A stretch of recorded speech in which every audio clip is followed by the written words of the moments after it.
in our desire to make all men welcome in the church, there's one fact that must not be overlooked, that men are not equal.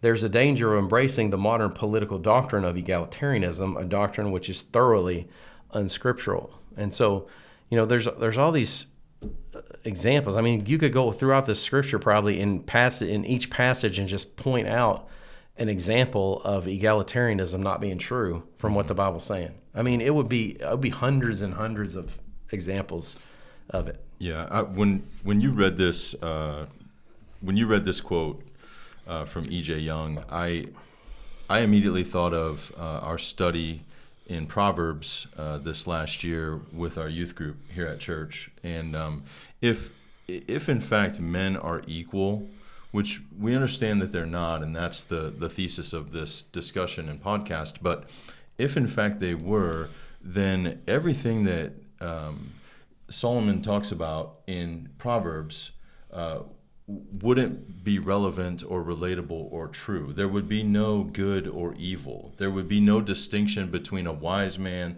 and a foolish man. There would be no distinction between knowledge and lack of knowledge, or good versus bad. All of those things that we see scripturally and played out in real life wouldn't have any place in this conversation, because if we're all equal, none of those distinctions exist. Right, exactly. And it's just trivially true, I think, that we're not equal. It's absurd, actually, to try to assert that we are.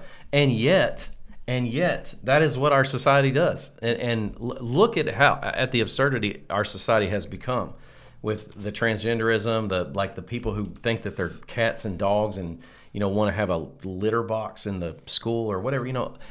Our society is insane, and it's like absurdity has become normal.